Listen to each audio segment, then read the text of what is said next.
തരും. നമുക്കെന്ത് ഗ്യാരണ്ടിയാ? ഒരു സിസറിന് വേണ്ടി ഒരു സിഗരറ്റിനും കമ്പനി ഗ്യാരണ്ടി കൊടുക്കുമ്പോ അള്ളാന്റെ ദുനിയാവിലെ ഏറ്റവും നല്ല സാധനം എന്ന് വിശേഷിപ്പിച്ച മനുഷ്യനെന്ത് ഗ്യാരണ്ടി? മേലോട്ട് വലിച്ച ശ്വാസം അത് താഴേട്ടങ്ങ് വലിച്ചു വിട്ടാൽ വിടാൻ സാധിക്കാതെ വന്നാൽ സുബ്ഹാനല്ലാഹ് പേര് തന്നെ മാറി മയ്യിത്ത്. പിന്നെ പേര് വിളിക്കാറില്ല, മയ്യിത്ത്. അള്ളാഹു ദീർഘായുസ് നൽകട്ടെ. എനിക്കറിയാതെ പറയുമ്പോ നല്ലോണം ആമീൻ പറയും. അള്ളാഹു നമുക്കൊക്കെ ആഫിയത്തോടുകൂടെ ദീർഘായുസ് നൽകട്ടെ. മരിക്കാൻ പറയാൻ പേടിയാന്ന് പറഞ്ഞിട്ട് കാര്യമുണ്ടോ? എപ്പോഴായാലും വിളിക്കുമ്പോ പോണം.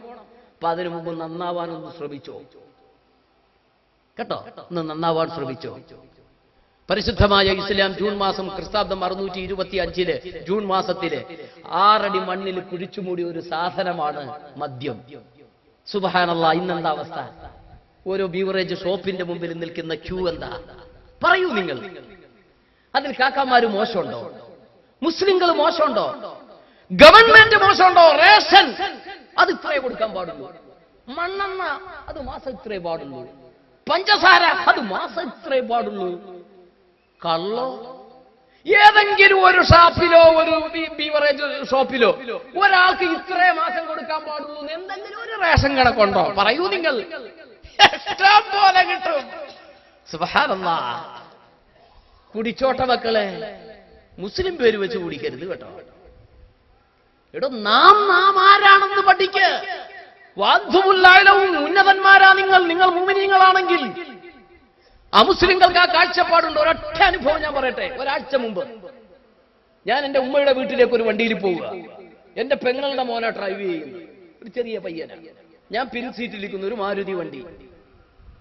പൂത്തോട്ട എന്ന് പറയുന്ന സ്ഥലത്തൊരു പാലമുണ്ട്. ആ പാലങ്ങ് ഇറങ്ങി ചെന്നപ്പോ പോലീസ്. ഞാൻ അകത്തിരിക്കുന്നതുകൊണ്ട് പോലീസിന് ശ്രദ്ധിച്ചില്ല.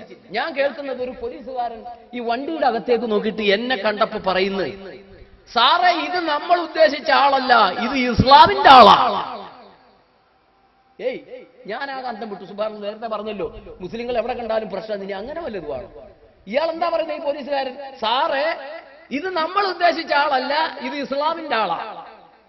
അപ്പളാ എന്റെ മോൻ പറയുന്നത്. ഇയാളും പറഞ്ഞങ്ങ് പോയി. എന്റെ പെങ്ങടെ മോൻ പറയാ, അപ്പൊ മാമ കണ്ടില്ലേ? എന്ത് കണ്ടില്ലേ? എന്നെ കൊണ്ടുവന്നൊരു സാധനത്തിന് ഊതാൻ പറഞ്ഞു. അപ്പൊ കള്ളു കുടിച്ചിട്ടുണ്ടേ അറിയാം. അതെന്നെ ഊതിച്ചു കഴിഞ്ഞ അകത്തിനി അങ്ങനെ ഊതാൻ പറ്റിയ ആരെങ്കിലും ഉണ്ടോ എന്ന് നോക്കിയപ്പോഴാ എന്റെ തലക്കെട്ടും താടിയൊക്കെ കാണുന്നത്. അപ്പോഴായി പോലീസുകാരൻ പറഞ്ഞു, സാറേ ഇത് നമ്മൾ ഉദ്ദേശിച്ച ആളുകളല്ല, ഇത് ഇസ്ലാമിന്റെ ആളാണ്.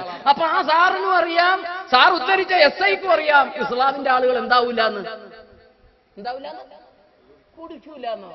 ഒരു ഷാപ്പ് പോരാ, കുടിക്കൂല. ചിരിക്കാൻ പറഞ്ഞതല്ല, ഒരു ഷാപ്പൊന്നും പോരാ നമ്മുടെ ചില ആളുകൾക്ക്. എന്നിട്ട് പറയാ സമുദായത്തിൽ പ്രശ്നം തീരണം, അതിനെന്ത് വേണം? ഞങ്ങളുടെ കൂടെ പോരെ. ഒരു രക്ഷയില്ലടോ. അല്ലാഹ് പറഞ്ഞത് ഇൻകുന്തും മുഅ്മിനീൻ, മുഅ്മിനീങ്ങളാകാൻ പറ്റുമോ? പറ്റുമോ നിങ്ങൾക്ക് മുഅ്മിനീങ്ങളാവാൻ? നിങ്ങളെ തൊടൂല ഒരാളും. അനുഭവങ്ങളായി പറയുന്നത്. അതുകൊണ്ട് ആ മദ്യം ജീവിതത്തിലെ ഏതെങ്കിലും അഭിശപ്ത നിമിഷത്തിൽ അല്പം കഴിച്ചു പോയെങ്കിൽ അള്ളാഹുവോട് മാപ്പ് ചോദിക്കുക, തൊടാതിരിക്കാൻ ശ്രമിക്കുക.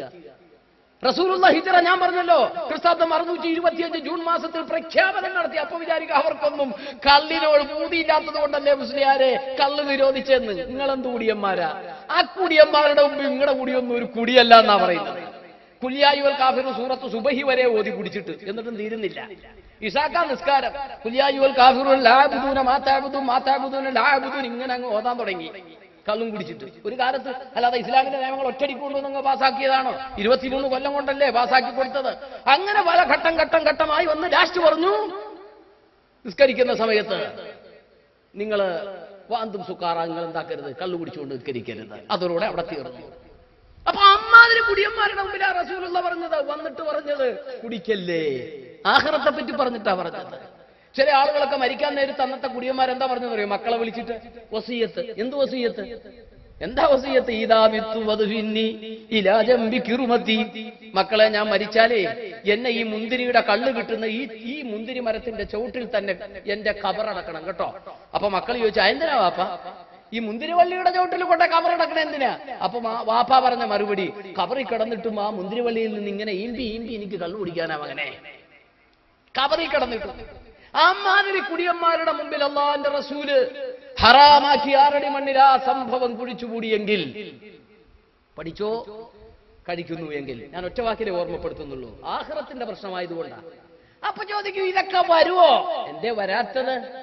വരും, വരാനുള്ള സംഭവം തന്നെ ഇപ്പോ